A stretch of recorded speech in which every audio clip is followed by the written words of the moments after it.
Hello, everybody. It's Daniel here, and welcome to Emotional English Podcast, the podcast where you learn an English language effortlessly, emotionally, filled with energy, and of course, positively. Welcome, everybody.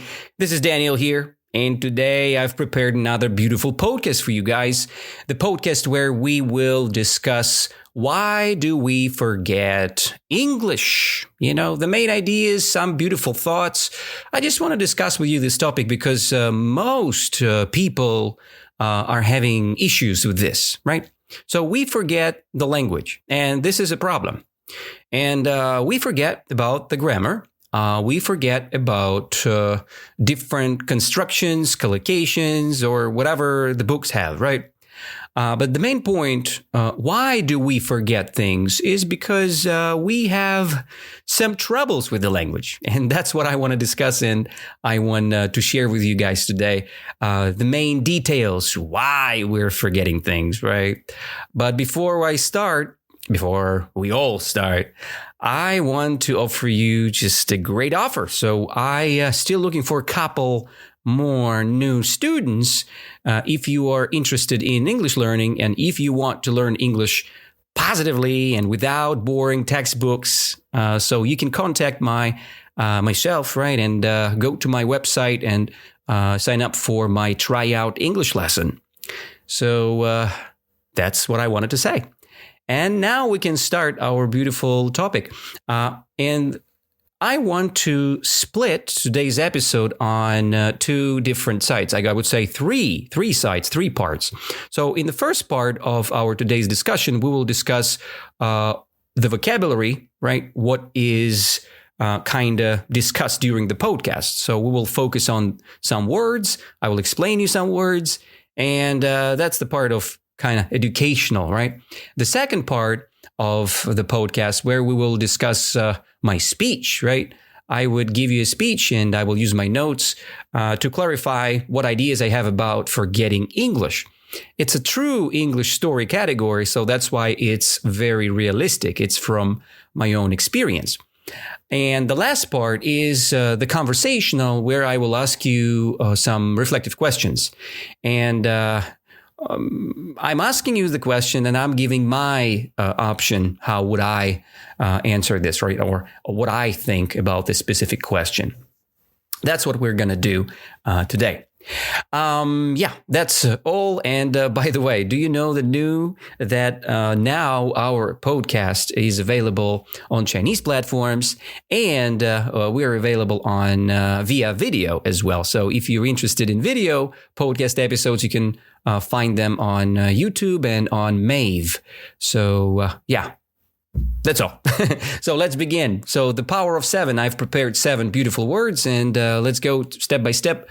I want to describe them to you, right? So, and the first word is pretty simple. It's the word slip your mind. Slip your mind. You know, many times words slip our mind, right? They're kind of disappear. From our mind. And this is the expression what we use about forgetting things, right? So when you forget about something, you say, oh, it's completely slipped my mind, right? So, or it slips my mind. Sorry, I don't remember about it, right? So I meant to call my teacher, you can say, right? But it's completely slipped my mind, right? I wanted to send the message to my friend, but it completely slipped my mind, or it just slipped my mind, right? And my question to you is pretty simple, you know.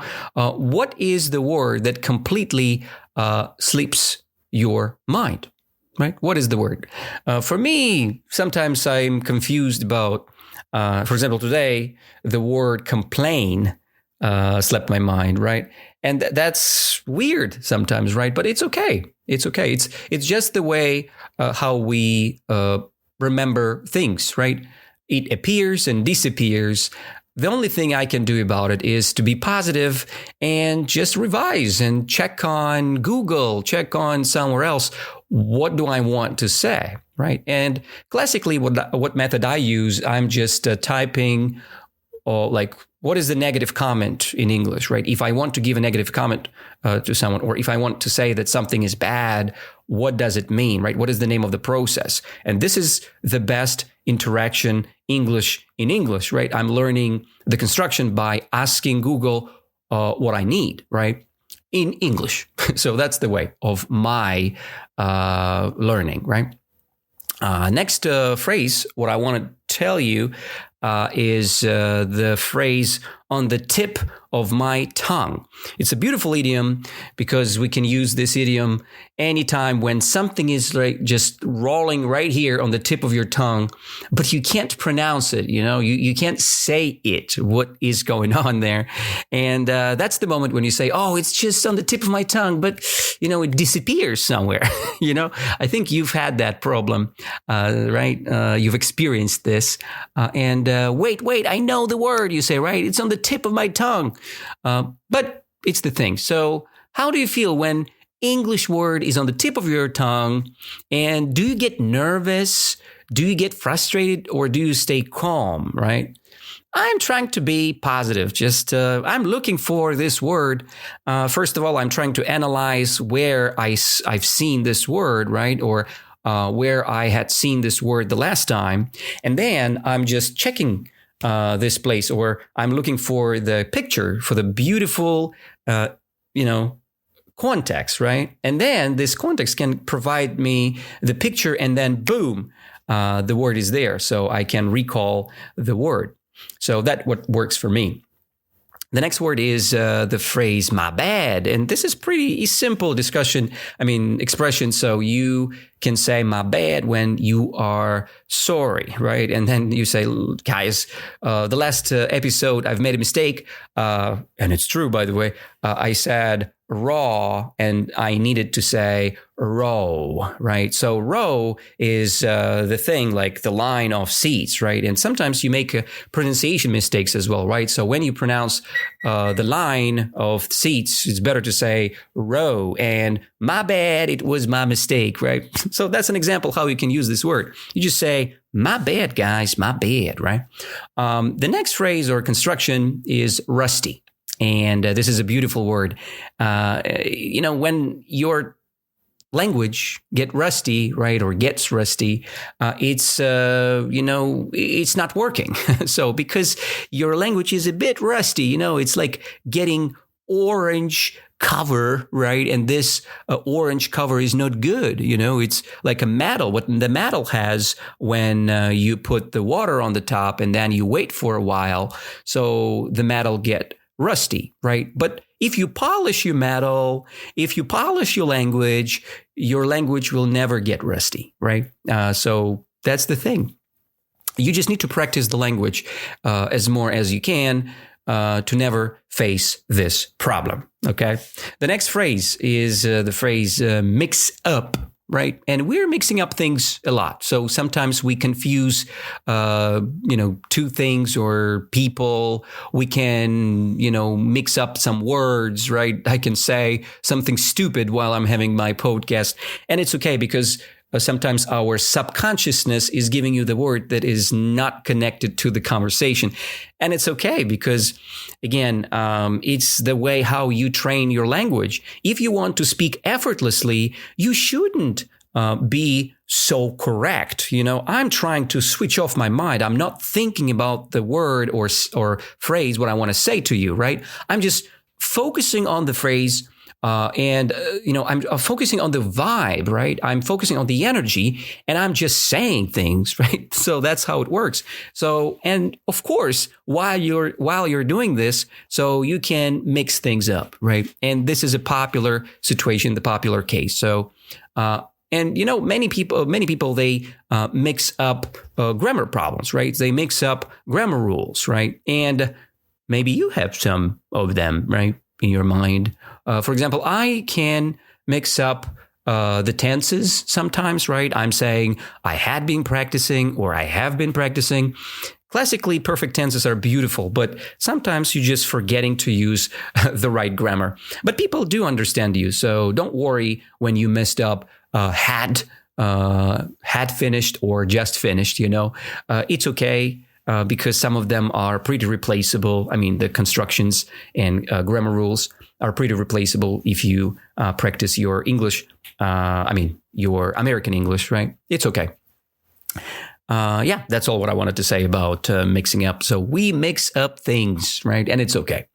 The next construction on the list is the construction about our vivid memory, right?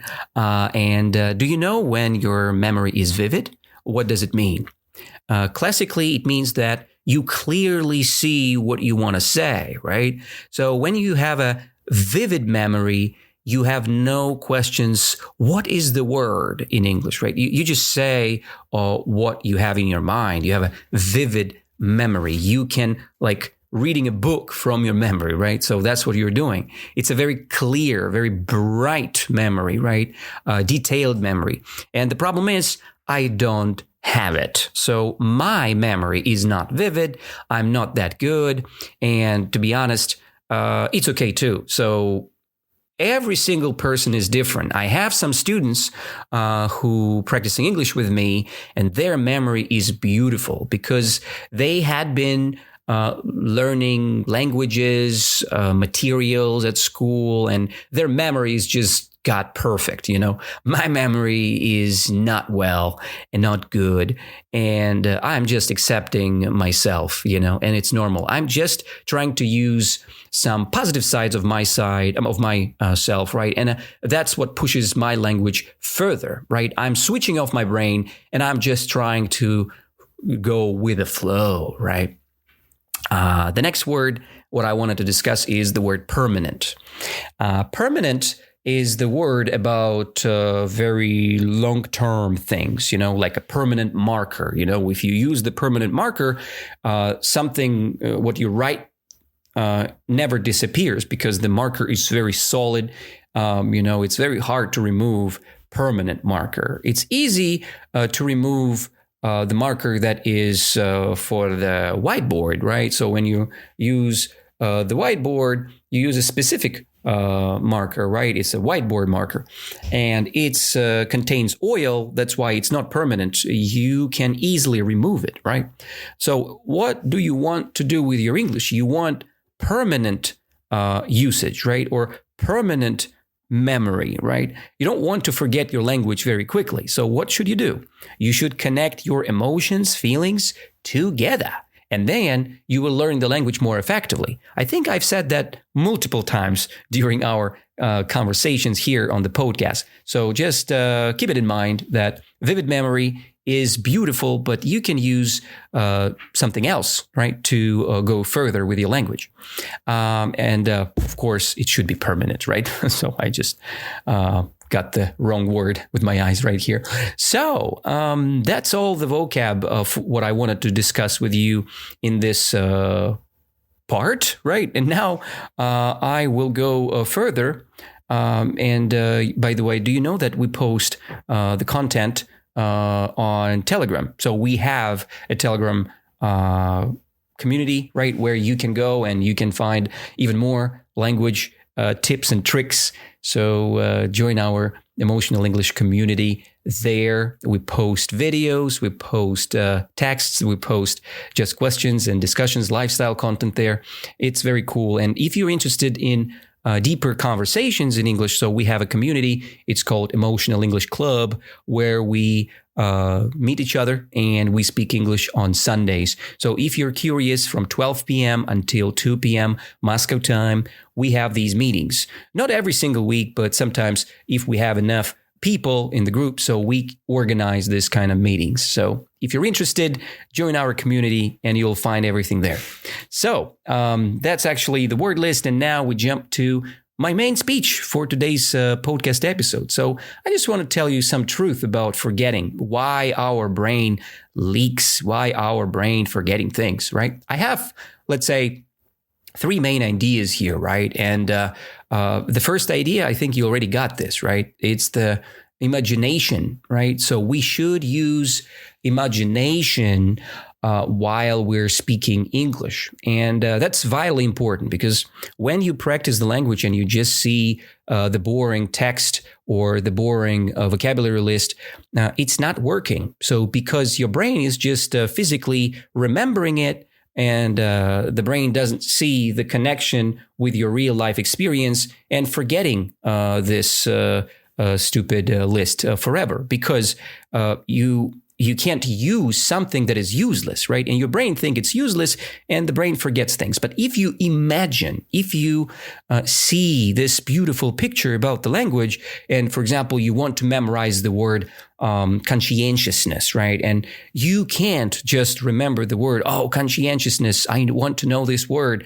You need to imagine the person who is very hardworking, right? And he's doing something very, very good.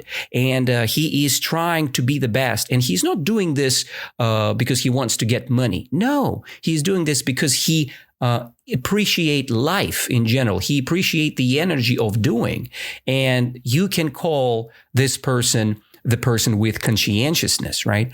He has his own destiny. He has his own beautiful energy, and he's doing things not just for money. He is very conscientious, right? And that's beautiful. There are many examples like this. If you can imagine the person who is conscientious, he's so good. You shouldn't translate this to Russian because you will forget this right away. But if you want to remember the word ambiguous, you can't memorize the word ambiguous when you're just memorizing the translation. It doesn't work like this. Your brain is too slow when you're translating, right? But if you memorizing with a picture, for example, look at the world. Are you sure what's going to happen tomorrow?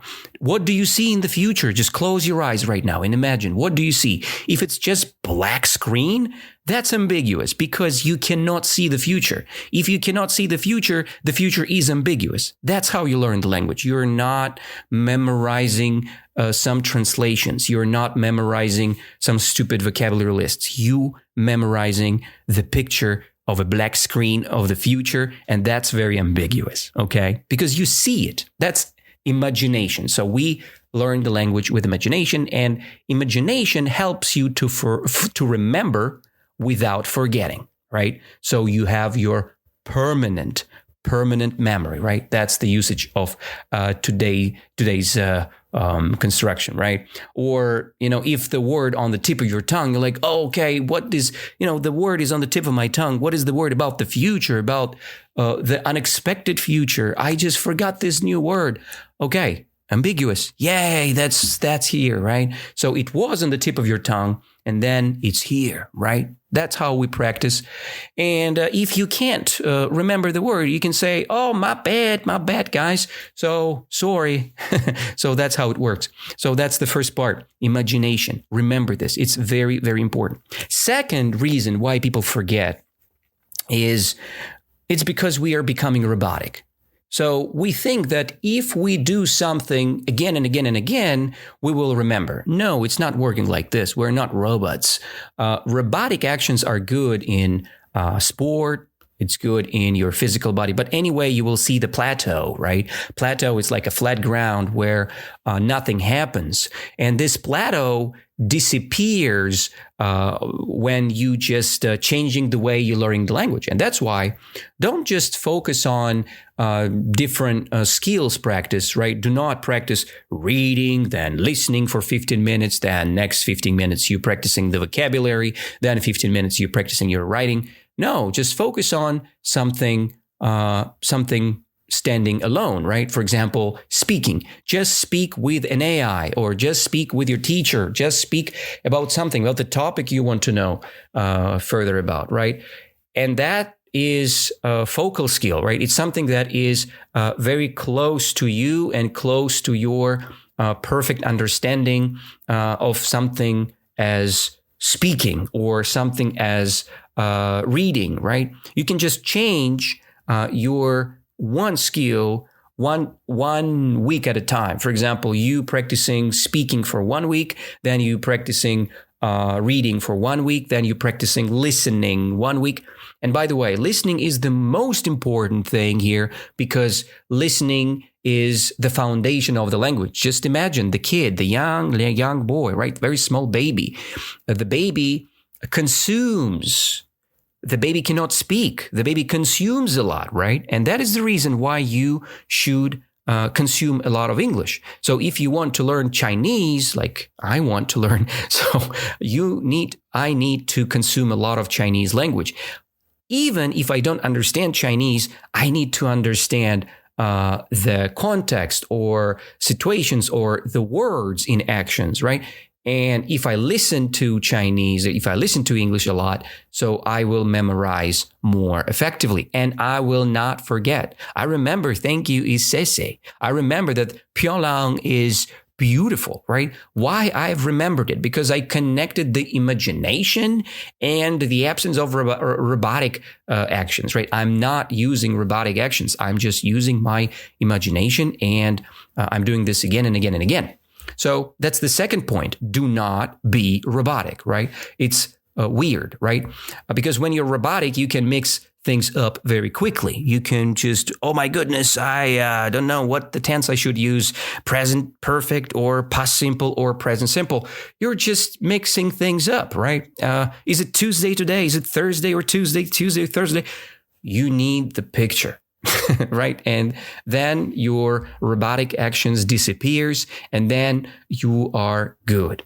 And the last idea is the idea of feelings. Don't just imagine the picture. Try to feel it. If you feel or if you see the picture and let's say you see the pizza, right? And you love pizza. So you pronounce the new word mouth-watering.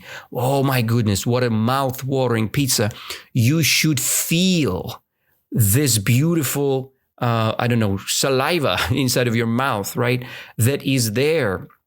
And, you really want this pizza so much, you feel this water in your mouth. And that's why you call, oh my goodness, this pizza is mouth-watering. It's so delicious, right? I really want to eat this, right? I'm very hungry. So this pizza looks mouth-watering, right? And you memorize the word in the context with your feelings, right? So if you just started with the language, maybe you don't understand this podcast then. But anyway, if you jump and you physically feel this. Or if you're tired or you're overwhelmed, you're like, oh my goodness, I'm so overwhelmed today. I think it's the last thing I'm doing for today. I'm recording this podcast because I'm so overwhelmed, right? And I feel this feeling, right? I feel that something is happening. My thoughts are not very clear and everything works not so good. So that's the tiring feeling, overwhelming feeling, right? I'm overwhelmed. That's how you learn it. And that's the thing. So don't be robotic. Use your feelings while you're learning, and then use your imagination, right? And our podcast is about emotional speaking, emotional listening, right? And while you're listening, you use your emotions. You can imagine things I'm pronouncing, right? And then you can repeat after me, right? Consciousness, or you can repeat again, the permanent, I want to have my memory permanent, right? I want to have the vivid memory, right? That's the way. So you just having your vivid memory by feelings, right? By picturing it, right? But sometimes your brain getting rusty and it's okay. Just accept this thing. And actually the bonus tip for you, and this is the problem of my students a lot, right?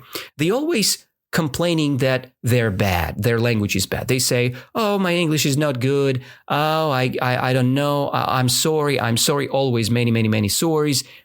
Do not be sorry. Smile and say again. Because if your brain is always focused on soaring, right? If you say, I'm sorry, I'm apologizing, right? By the way, today is Sunday, and this is the last day of Maslenitsa in Russia. So we classically call it the apology day, right? So you should apologize. I am apologizing, guys, today. But this is not the main tip. So never apologize. You can always say my bad and improve your language because this is a new construction. You say, my bad, guys, but I just want to say something to you guys right now. So this is the way how you learn the language. So you don't say sorry. You just kind of rephrasing the construction. You use the baby language, but you speak. That's the way how you improve. That's the way how you develop boom, right? That's the thing.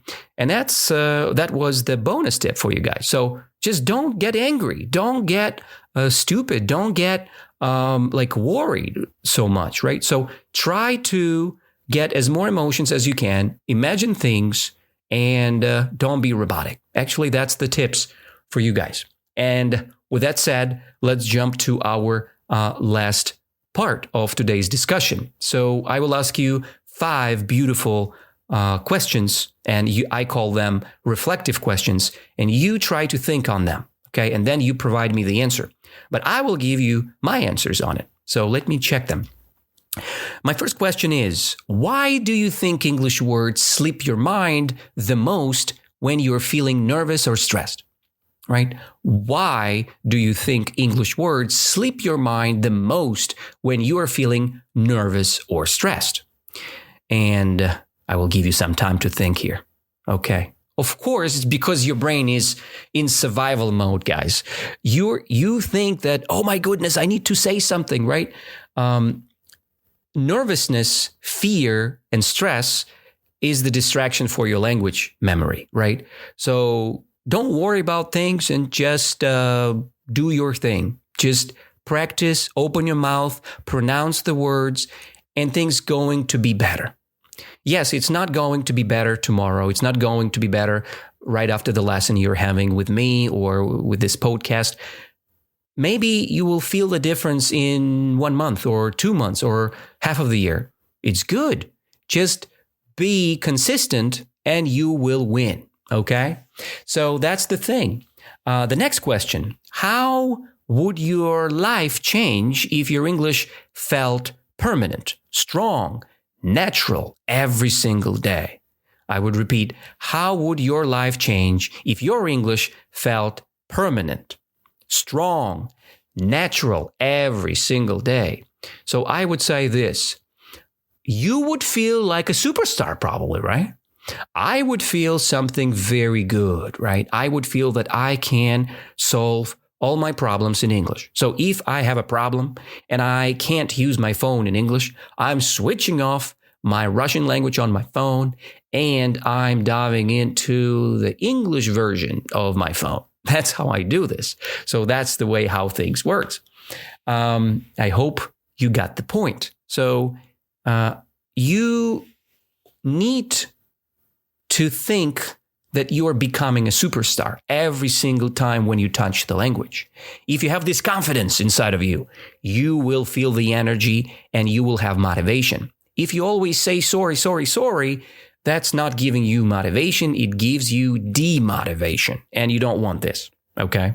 So next question to you guys. When you feel rusty, do you let that feeling stop you, or do you use it as fuel to practice with even more energy? That's a good question. When you feel rusty, when you feel not very nice with your language, do you let that feeling stop you, demotivate you, or do you use it as fuel to practice with even more great energy? And I think from my side, if I feel rusty, sometimes it happens because I had a bad day or my energy is low. What do? I just trying to put myself together, and I'm trying to focus on, in Japan, it's called what it's called? Not kaizen, but maybe kaizen is good. Kaizen. So I'm trying to be better, at least 1% more than before. Or I'm trying to find the way why I'm doing this, right? The reason. Oh, I've got this. It's called ikigai. I'm trying to find the reason, the ikigai of myself, right? Or the ikigai why I'm doing my podcast. And that stimulates me and that pushes me forward and that makes the content much, much better. So your lesson can become better if you have your ikigai, the reason why. If you feel rusty, fix it with motivation, fix it with emotions. I think it will work, right? Next question, number 4. Can you create a vivid memory right now of a time you successfully communicated in English? Just imagine this, a vivid memory of the moment when you spoke or you were speaking English successfully. Can you imagine that? Do you see this memory vividly right? Very clearly? If yes, my congratulations. You can use it as your motivational point or a milestone that helps you to go further, right? So if yes, that's a victory, right? That's where you can start from, right? So you will not forget something if you have the point why you keep it in your mind. Because everything what is trashy, your brain will forget. So, and the last question, but not least, of course, you are ready to stop saying my bad for your mistakes and start celebrating every time you try to speak? Are you ready to do this? Are you ready to stop saying my bad? Are you ready to stop saying I'm sorry? Are you ready to stop saying my apology? Okay, you can say my bad to practice the new construction, but do not say it too often, right? So practice it enough to memorize and then forget. Do not use this. So try to use my bad when something stupid said, right? So you've pronounced something stupid and say, oh, sorry, I didn't want to say that. My bad, right?